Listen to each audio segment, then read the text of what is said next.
Salt Lake sector 5-এ প্রতীক জৈনের বাড়িতে ED হানা হয়েছে এবং ইডি হানার সঙ্গে সঙ্গে ওখানে উনি পৌঁছে গেছিলেন আমাদের honourable chief minister Mamata Banerjee, এবং উনি ইডির বিরুদ্ধে সতর্কিত যে হানা এবং তার যে ডকুমেন্ট, ভোটের যে রণকৌশল, সব বিষয় ছিল এবং সব ফাইল ইডি বাজেয়াপ্ত করছে। এই নিয়ে ওনার তীব্র প্রতিক্রিয়া দেখা গেল। আমি পেয়ে গেছি হরিয়ারপাড়া ব্লক এর ভারতীয় জনতা পার্টির কনভেনার বিষ্ণুচরণ সিদ্ধান্ত, সেই সঙ্গে মুর্শিদাবাদ সাংগঠনিক জেলার সম্পাদক। অর্থাৎ আজকে যে ইডির হানা সল্টলেক সেক্টর 5 প্রতীক জৈনের বাড়িতে, কি বলবেন? নমস্কার সমস্ত দর্শকবৃন্দকে। আজকে যে ঘটনা সল্টলেক সেক্টর 5-এ ঘটলো, আইপ্যাকের হেড অফিসে প্রতীক জৈন, আইপ্যাকের যিনি চিফ, তার অফিসে হানা দিয়েছে। তো ইডি সর্বভারতীয় সংস্থা, যার সঙ্গে রাজনীতির কোনো সম্পর্ক নেই, না ভারতীয় জনতা পার্টি, না কংগ্রেস, না সিপিএম, না টিএমসি। আলাদা সাংবিধানিক একটা সংস্থা।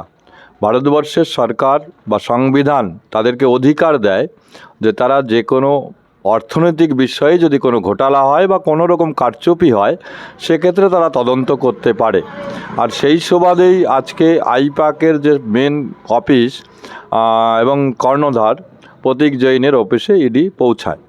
কিন্তু আমার দুঃখের সঙ্গে এটা বলতে হয় যে আমার রাজ্যের মুখ্যমন্ত্রী, যিনি সংবিধানের শপথ নিয়ে আজকে রাজ্যের মুখ্যমন্ত্রী তিনবারের, অথচ তিনি আইন কানুন কিছুই জানেন না, না বোঝেন না, এটাই আমরা বুঝতে পারি না। কেন? যেহেতু একটা সংস্থা, যে সংস্থা সংবিধান স্বীকৃত, সে যে কোনো জায়গাতে তদন্ত করতে পারে, তদন্তের বিষয়ে সে হস্তক্ষেপ করবে। এই জন্য আমি বলি যে মুখ্যমন্ত্রী জেনে শুনেও এই কাজগুলো কেন করেন? তিনি করেন মানে কি? পশ্চিমবাংলার লজ্জা এটা। গোটা ভারতের কাছে আমরা ছোট হয়ে যাই। উনি এটা ভাবেনই না যে আমার মতো একজন পদে বসা লোক, যিনি রাজ্যের মুখ্যমন্ত্রী, তার পক্ষে এই ধরনের সংস্থার বিরুদ্ধে যাওয়া ঠিক না। আজকে যে কাজটা করলেন সত্যিকারে অন্যায় করেছেন, যার তীব্র সমালোচনা আমরা ভারতীয় জনতা পার্টি তথা বিজেপির তরফ থেকে করছি। কারণ ইডির যে ফাইলগুলো নিয়ে এসছেন তাতে অনেক ধরনের সিক্রেট বিষয় ছিল, যেগুলো ইডি আগামী দিনে কোর্টে বা আদালতে তুলবে। সেগুলো যদি নিয়ে আসেন, এগুলো সত্যিই অন্যায় এবং বাঙালির জন্য আমি মনে করি এটা লজ্জার বিষয়। কিন্তু উনি বলছেন যে ফাইলে সম্ভবত বা প্রতীক জনের বাড়িতে 2026-এর ভোটের কৌশল, রণকৌশল এবং প্রার্থীর ইত্যাদি তালিকা ছিল। এইভাবে হঠাৎ তল্লাশিতে যাওয়া, তাহলে তো নতুনভাবে যে প্রার্থী তালিকা এবং ইত্যাদি ডকুমেন্ট সংগ্রহ করতে 1 বছরেরও বেশি সময় লেগে যাবে।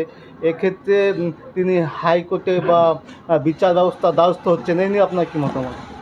ভারতবর্ষের যে কোনো পাবলিক, যে কোনো নাগরিক হাইকোর্ট, সুপ্রিম কোর্টে যেতে পারেন, যে কোনো কোর্টে যেতে পারেন, তাতে কোনো আমাদের আপত্তি নেই। কিন্তু দুঃখের বিষয়টা এটাই যে মুখ্যমন্ত্রী, তার যদি 2026 সালে সমস্ত তথ্য সব কিছু থাকেও, সেক্ষেত্রে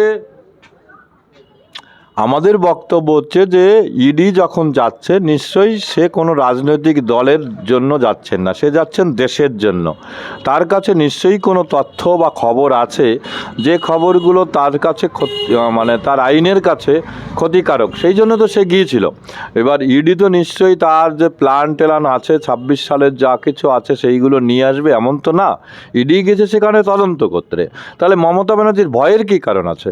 ওনার প্রার্থী লিস্ট থাকতে পারে, ওনার ভোটার লিস্ট থাকতে পারে, থাকুক, আমাদের তাতে কী যায় আসে। কিন্তু ইডি গিয়েছিল ওখানে অর্থনৈতিক কোনো বিষয় হয়তো গণ্ডগোল আছে বলেই গিয়েছিল। তারা সেই বিষয়গুলো চেক আপ করবে, তার জন্য ওখানে দেন ওনাকে পৌঁছাতে হবে।